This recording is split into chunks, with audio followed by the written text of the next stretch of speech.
Israel के बहुत सारे जो शहर है उसको रात में एकदम से लाइटिंग कर दिया है ईरान ने। जबरदस्त हमले हो रहे हैं, मिसाइल्स छोड़े जा रहे हैं। अरब के देशों में खतरनाक मिसाइल वॉर हो रहा है। इतना ही नहीं, ईरान के पास वो मिसाइल भी मौजूद है जो सीधे अमेरिका तक पहुंच रखता है।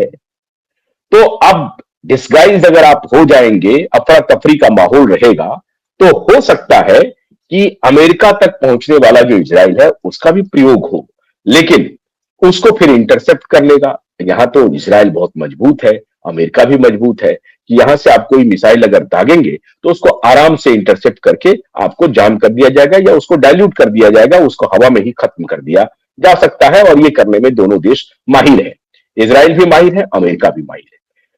तो अब स्थिति यह है कि जब तक ईरान को चाइना और रसिया का समर्थन नहीं मिलता है, तब तक यह युद्ध एस्केलेट होने की स्थिति में नहीं है।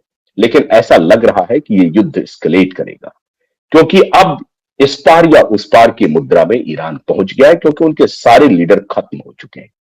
अब दिक्कत यह है कि रसिया किस हद तक ईरान के साथ खड़ा होता है। क्या रसिया ईरान, इजराइल और अमेरिका के युद्ध को वर्ल्ड वॉर में बदलने की चाहत रखता है? ये ग्रुप जो है, अभी तक जो यूक्रेन रसिया के साथ जो वॉर हो रहा था वो वर्ल्ड वॉर के रूप में नहीं हुआ, तो क्या ये ईरान, इजराइल और अमेरिका का वॉर वर्ल्ड वॉर के रूप में हो जाएगा? भारत कहां खड़ा रहेगा? भारत के लिए मित्रों एक खतरे की घंटी है। लोग कह रहे हैं कि मोदी से ट्रंप नाराज है, जिससे जिससे ट्रंप नाराज है, ट्रंप उससे बदला ले रहा है। अगला निशाना क्यूबा है, और चूंकि क्यूबा भी 40-50 वर्षों की लड़ाई के बाद भी अमेरिका क्यूबा पर आधिपत्य नहीं कर सका है, डोनाल्ड ट्रंप को लग रहा है कि हमारा रिज्यूम और मजबूत हो सकता है। हमने वेनेजुएला के मदुरो को उठा लिया, हमने खमेनेई को मार गिराया, और खमेनेई की मारने में तारीफ किया है एलन मस्क ने भी। आप हैरान हो जाएंगे, क्यों साहब? एलन मस्क का जो स्टारलिंक था वो ईरान से कई खुफिया जानकारी देने में कामयाब रहा था। वहां के इंटरनेट को एक प्रकार से जैम करके स्टारलिंक अपने इंटरनेट को वहां पर लागू किया हुआ था, और वहां से इनको बहुत सारी खुफिया जानकारी मिल रही थी जो सीआईए, मोसाद, MI6 और FBI को दे रहा था। तो एलन मस्क को लगा कि इस युद्ध में हमारा जो नेटवर्क था, हमारा जो प्रोडक्ट है, उसका प्रयोग किया गया और उसके बिना पर ईरान पर अटैक किया गया है। तो व्यापारी है साहब, उनके व्यापारिक प्रोडक्ट को अगर सफलता मिलती है, वाहवाही मिलती है, जबकि अभी दोनों दो ध्रुव पर खड़े हैं, एलन मस्क और डोनाल्ड ट्रंप, लेकिन एलन मस्क के किसी प्रोडक्ट को अमेरिका की खुफिया एजेंसी या अमेरिकी डिफेंस तैयार करता है और उसका फायदा लेता है, तो जाहिर है एक बिजनेसमैन को चीयर करने के अलावा कोई रास्ता नहीं है। तो as a business person Elon Musk काफी चीयर कर रहे हैं इस विषय को कि डोनाल्ड ट्रंप ने उसको मार दिया। ये साल मिड टर्म का साल है, किसके लिए? डोनाल्ड ट्रंप के लिए मिड टर्म इलेक्शन होने हैं। डोनाल्ड ट्रंप अपना रिज्यूम मजबूत करता जा रहा है। जो उन्होंने अमेरिका से वादा किया था इलेक्शन के दौरान कि make America great again, make America great again का मतलब क्या था? अमेरिका पहले भी गुंडा था, वर्ल्ड वॉर सेकेंड के पहले देख लिए, सारे चीजों को ध्वस्त कर लिया, उसके बाद फर्जी यूएनओ बनाया। अब जब ट्रंप आया है तो यूएनओ को ही खत्म कर दिया। यूएनओ के 66 एजेंसी जो थी उससे अमेरिका बाहर आ गया, WHO से तो पहले ही दिन बाहर आ गया था। बहुत सारे एजेंसीज को छोड़ करके अमेरिका बाहर आ गया और यूएन को एक नॉन फंक्शनल इंस्टीट्यूशन के रूप में डिक्लेयर कर दिया।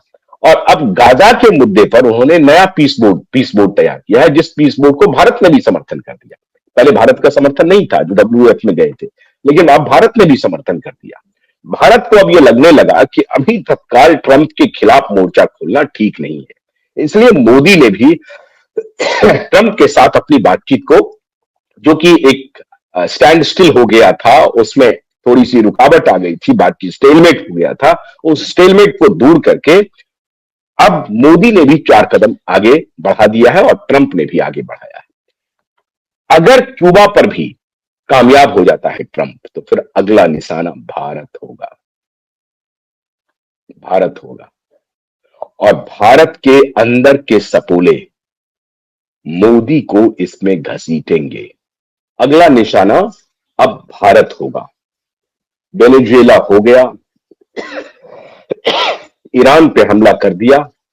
अगर चाइना और रसिया एडवांस होकर के ईरान को बचाने के लिए प्रयास नहीं किया तो अगला निशाना क्यूबा होगा, और क्यूबा के बाद भारत निशाने पर होगा। भारत में बड़ी उनकी प्रतीक्षा है। बांग्लादेश में उन्होंने जो करना था कर दिया, श्रीलंका में जो करना था कर दिया, नेपाल में जो करना था कर दिया, छोटे छोटे देशों में तो वो ट्रायल एंड एरर कर रहा है। लेकिन भारत में जो वो चाहता था वो अभी तक पूरा नहीं हुआ है। और इसीलिए जो लोग कह रहे हैं कि 2027 तक क्या मोदी इस्तीफा दे देंगे, क्या मोदी को इस तरह से मजबूर कर दिया जाएगा कि मोदी को इस्तीफा देना पड़ेगा। अब ये किस करवट बैठता है, भारत में वो किस रूप में अपनी गुंडागर्दी लेकर के ट्रंप आते हैं, ये देखना पड़ेगा। इसीलिए भारत को चाक चौबंद और सतर्क रहना पड़ेगा। ट्रंप किसी का नहीं है, और ट्रंप के साथ हमने पहले से ही दोस्ती खराब कर ली है। एक तो खराब दोस्ती है, ऊपर से वो है किसी का नहीं।